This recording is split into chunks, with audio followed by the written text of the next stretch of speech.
बात करते हैं उन लोगों की जिनको बिजनेस में लगातार घाटा हो रहा है, विरोधियों की वजह से बिजनेस आगे नहीं बढ़ रहा। ऐसे लोग कौन से आसान उपाय करके अपने कारोबार की रफ्तार को बढ़ा सकते हैं, आइए जानते हैं। बताइए पंडित जी, कैसे बढ़ाएं कारोबार की रफ्तार। एक बात मैं बताऊं तुम्हें दिव्या, इस देश का सबसे बड़ा अभागा व्यक्ति कौन है जानना चाहती हो? जिसको आसानी से एक बात में कर्जा मिल जाए। हाँ, सबसे बड़ा अभागा व्यक्ति वो है जिसे एक बार कहने पर कर्ज मिल जाए। उससे बड़ा अभागा कोई नहीं है, क्योंकि ऐसा व्यक्ति जो है कर्ज के ऊपर अपने आप को पूर्ण रूप में डिपेंड कर लेता है। समझ रही हो? और कर्ज के ऊपर इतना डिपेंड कर लेता है कि कर्ज उसकी लेने की प्रवृत्ति बन जाती है,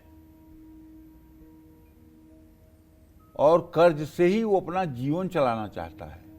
और एक दिन जब कर्ज इतना ज्यादा हो जाता है तो वो असंतुलित हो जाता है व्यक्ति, और असंतुलित हो करके वो निश्चित रूप से अपने जीवन को त्याग तक की स्थिति में आता है।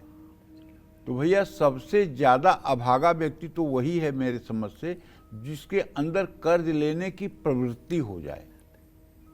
चाहे बिजनेस बढ़ाने के लिए, चाहे व्यवसाय बढ़ाने के लिए, चाहे कुछ करने के लिए, कर्ज लेने की प्रवृत्ति ही बुरी है। तो मैं आप सबसे ये कहना चाहता हूं कि देखिए आप लोगों को यदि कर्ज से बचना है तो अपने बिजनेस को नई बुलंदियों तक पहुंचाने के लिए लाल रंग के कपड़े में लाल चंदन का पाउडर रखकर अपने पोटली में बनाकर तिजोरी में रखें, ठीक है? और अपने बिजनेस में अपने पत्नी को भी हिस्सेदार बनाएं। निश्चित रूप से ऐसा करने से भी कारोबार में रफ्तार आएगी। और कारोबार में बिक्री बढ़ाने के लिए अपने पहले ग्राहक से जो भी धनराशि कमाते हैं वो कुछ धनराशि किसी जरूरतमंद को या किसी धर्मस्थान में या गौ सेवा में लगाना चाहिए। सुबह अपने घर से जब आप कार्यक्षेत्र पर जाने के लिए निकलें तो रास्ते में कहीं और न रुकें।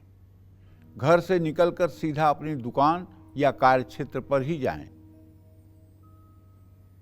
बीच में कहीं रुकना ये मतलब कि उचित नहीं है।